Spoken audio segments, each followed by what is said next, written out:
പിന്നെ മുളനെ കൊണ്ട് നമുക്ക് ദോഷമൊന്നുമില്ല. മുള ജലം സംഭരിക്കും, പിന്നെ മണ്ണൊലിപ്പ് തടയും, പിന്നെ നല്ല തണലായി. നമസ്കാരമുണ്ട്. ഞാനിപ്പോൾ നിൽക്കുന്നത് മൗക്കോട് ഗവൺമെൻറ് LP സ്കൂളിന് മുമ്പിലാണ്. ഞാനും എൻ്റെ മക്കളെല്ലാം പഠിച്ചൊരു സ്കൂളാണ്.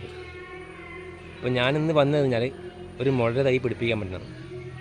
ഞാൻ നമ്മുടെ നാട്ടിൽ നിന്ന് ഒരു മുളയുടെ തൈ കൂട്ടിലാക്കി വളർത്തിയെടുത്തിട്ട് ഇപ്പം സ്കൂളിൽ വെച്ച് പിടിപ്പിക്കണം. അപ്പോൾ അതിന് വേണ്ടി അത് നടാൻ വേണ്ടി വന്നതാണ്. അതുകൂടാതെ ഞാൻ കുറേ മുളകൾ പിടിപ്പിച്ചിട്ടുണ്ട്, അതെല്ലാം കാണിച്ചതാണ്. എനിക്ക് വയനാട്ടിൽ ഉറവൽ ഒരു മുള ഉൽപ്പന്നത്തിൻ്റെ ക്ലാസ് ഉണ്ടായി ഒരു 2 വർഷം മുമ്പ്. അപ്പോൾ അവിടെ നിന്ന് കുറേ മുളയുടെ തൈ കൊണ്ടുവന്നിട്ടുണ്ടായി സ്കൂളിൽ പഠിപ്പിക്കാൻ പറ്റി. അപ്പോൾ ഈ കാണുന്ന ഒരു തൈയാണിത്. ഇതിപ്പം വളർന്നൊരു വലുതായി, കുറേ കൂട്ടം തന്നെ ആയി. ഇതുകൂടാതെ ഇനി കാണിച്ചു ഞങ്ങൾക്ക്. ഇത് ബുദ്ധപാമ്പ് എന്ന് തന്നെ പറയുന്നത്. എല്ലാ മുളയുടെ പേരൊന്നും കയറില്ല. ഉണ്ടോ, ഇത് പറഞ്ഞാൽ മനസ്സിലാകും ബുദ്ധപാമ്പിൻ്റെ മുളയുടെ ഉണ്ടോ. ഇതൊരു ഫുൾ പൊള്ളയാണ് ഈ മുളയുടെ. പിന്നെ മുള്ളില്ല, ഒരു മുളക്കും മുള്ളില്ല. അപ്പോൾ നല്ല പടർന്ന് പന്തച്ച് നല്ല തണലായി മാറി. കുട്ടികൾക്ക് നല്ല സുഖമാണ് ഇടാം. ഇതും ഒരു മുളയാണ് കേട്ടോ. ഇനി മുള്ളൊന്നുമില്ല. ഇത് നമ്മളെ കല്ലമുള പോലെയുണ്ട്, നല്ല ഉറപ്പില്ല മുളയാണിത്. ഇതൊരു ഓടവർഗത്തിൽപ്പെട്ടാവുന്നത്, അങ്ങനെ വലിയ വളരുന്നില്ല സാധനം. ഇത് ഉയിൽപ്പെട്ടാണ്, നമ്മൾ തോട്ടിലുണ്ടാക്കുന്ന സാധനമാണ്. ഇത് വളർന്ന് വലുതായി. ഇതും വേറൊരു മുളയാണ് കേട്ടോ. ഇത് നല്ല ഹൈറ്റ് പോകുന്ന മുളയാണ്. ഇനി മുള്ളൊന്നുമില്ല. നല്ലൊരു പീറ്റ തെങ്ങിൻ്റെ ഹൈറ്റിൽ പോകും. നമ്മൾ കാണിച്ചിട്ടാണ് ആ കാണുന്ന തെങ്ങിൻ്റെ ഹൈറ്റിൽ പോകുന്നൊരു മുളയാണിത്. വേറൊരു വെറൈറ്റി മുള. ഇതെല്ലാം ഞാൻ വയനാട്ടിൽ തുറന്നാണ്. ഇനെന്തോ ഒരു നല്ല ബല ഡിസൈനിൽ വരേണ്ടി. ഇതും പടർന്ന് വലുതായി.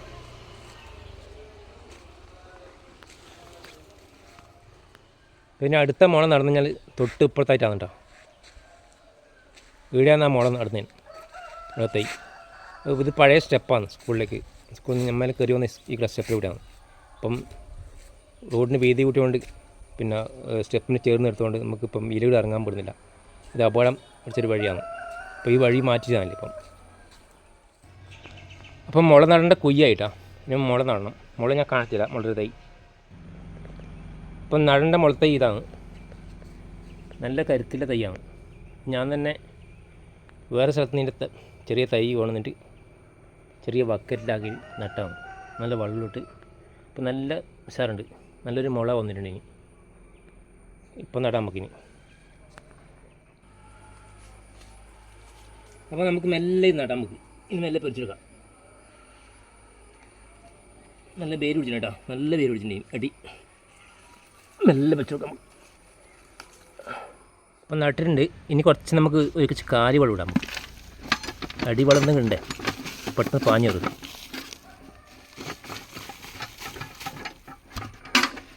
നമുക്ക് മൂടാം. അങ്ങനെ 10ാമത്തെ വെറൈറ്റി മുളയും നട്ടു. ഇനി ചെറിയൊരു വേരും കൂടെ ആക്കണം. ഇനി കുട്ടികളിൽ നിന്ന് നശിപ്പിക്കണമെന്നിട്ട് ചെറിയൊരു മുൻകരുതൽ. മൗക്കോട് സ്കൂളിന് മുമ്പിലാണ് ഈ മുള ഞാൻ നട്ടുപിടിപ്പിച്ചത്. ഇത് സ്കൂളിൻ്റെ ഗ്രൗണ്ടാണ്. സ്കൂളിൻ്റെ ഗ്രൗണ്ടിന് പുറത്താണ് ഈ മുള ഉള്ളത്. ഇത് ചെറിയ പൂന്തോട്ടമാണ്. 9 വെറൈറ്റി ഞാൻ നേരത്തെ നട്ടിനി. ഇത് 10ാമത്തെ വെറൈറ്റി ആണ് നടുന്നത്.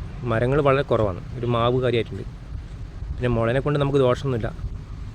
മുള ജലം സംഭരിക്കും, പിന്നെ മണ്ണൊലിപ്പ് തടയും, പിന്നെ നല്ല തണലായി.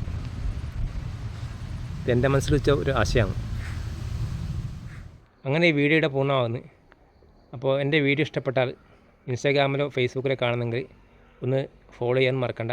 അതുപോലെ തന്നെ യൂട്യൂബിൽ കാണുന്നെങ്കിൽ ഒന്ന് സബ്സ്ക്രൈബ് ചെയ്യാൻ ഞാൻ മറക്കണ്ട.